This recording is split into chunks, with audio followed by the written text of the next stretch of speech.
অস্তিত্ব হারানোর ভয়েই প্রদ্যুতের ওয়ান নর্থ ইস্ট। সোমবার বিজেপির প্রদেশ কার্যালয়ে আয়োজিত সাংবাদিক সম্মেলনে অভিযোগ করেছেন প্রাক্তন সাংসদ রেবতী ত্রিপুরা। তিনি অভিযোগ করে বলেন, এডিসিতে আর্থিক শৃঙ্খলা নেই, এডিসিতে সাংবিধানিক নিয়ম কানুন মানা হচ্ছে না। প্রদ্যুৎ নিজের পিতার পরিচিত হতে লজ্জা বোধ করেন বলে মন্তব্য করেন প্রাক্তন সাংসদ রেবতী ত্রিপুরা। তিনি বলেন, প্রদ্যুৎ কিশোরের বাবা কিরিট বিক্রম কিশোর মানিক্য কংগ্রেসের সাংসদ ছিলেন, কিন্তু ত্রিপুরায় রাজত্ব করতে পারেননি। তাই কিরিট বিক্রম কিশোর মানিক্যের পুত্র প্রদ্যুৎ পিতৃ পরিচয় দিতে লজ্জা পায়। দাদুর নাম বলছেন প্রদ্যুৎ। দাদু বীর বিক্রম কিশোর মানিক্য বাহাদুর রাজা ছিলেন এবং বর্তমান বিজেপি সরকারের আমলে বীর বিক্রম কিশোর মানিক্যকে পাদপ্রদীপের তলায় নিয়ে এসেছে বিজেপি। সেই কারণেই দাদুর পরিচয়ে পরিচিত হতে চাইছে প্রদ্যুৎ কিশোর। প্রাক্তন সাংসদ রেবতী ত্রিপুরা আরও অভিযোগ করেছেন, বিগত ত্রিপুরা স্বশাসিত জেলা পরিষদ নির্বাচনের আগে রাজ্যের জনজাতি অংশের মানুষকে ভুল বুঝিয়ে পৃথক ত্রিপুরা ল্যান্ড গঠনের জাতাভিমানী স্লোগান তুলে এডিসির ক্ষমতা দখল করেছিল তিপ্রামথা।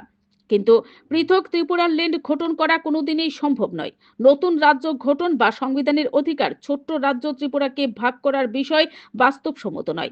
এডিসির ক্ষমতায় এসে তারা যখন জনজাতি অংশের জনগণের কাছে দেওয়া প্রতিশ্রুতি পূরণ করতে পারছে না, তখনই তারা নতুন করে আসন্ন এডিসি নির্বাচনকে সামনে রেখে ওয়ান নর্থ ইস্ট স্লোগান তুলে বিভ্রান্ত করার চেষ্টা করছে বলে অভিযোগ করেছেন প্রাক্তন সাংসদ রেবতী ত্রিপুরা। 27শে নভেম্বর মথার ওয়ান নর্থ ইস্ট নিয়ে সাংবাদিক সম্মেলনে প্রাক্তন সাংসদ রেবতী ত্রিপুরা বলেন, অস্তিত্ব হারানোর ভয়ে এখন ওয়ান নর্থ ইস্ট স্লোগান তোলা হয়েছে।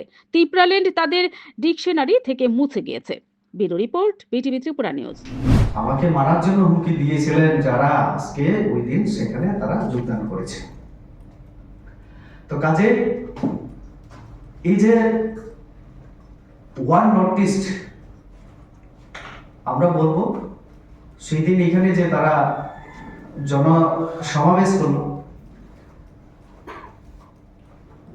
এখন ত্রিপুরা মাথা হিসাবে তাদের বলার কিছু নেই। গ্রেটার ত্রিপুরাল্যান্ড কেন্দ্রীয় সরকারের সঙ্গে যে এগ্রিমেন্ট স্বাক্ষরিত হয়েছে সেখানেও উল্লেখ নেই ত্রিপুরাল্যান্ডের। তাহলে প্রদ্যুৎ বাবুরা যে বলেন যে কবি না কবি হোগা, 5 साल में नहीं होगा तो 10 साल में होगा, कभी ना कभी होगा, তো পরিষ্কার করে বলা উচিত।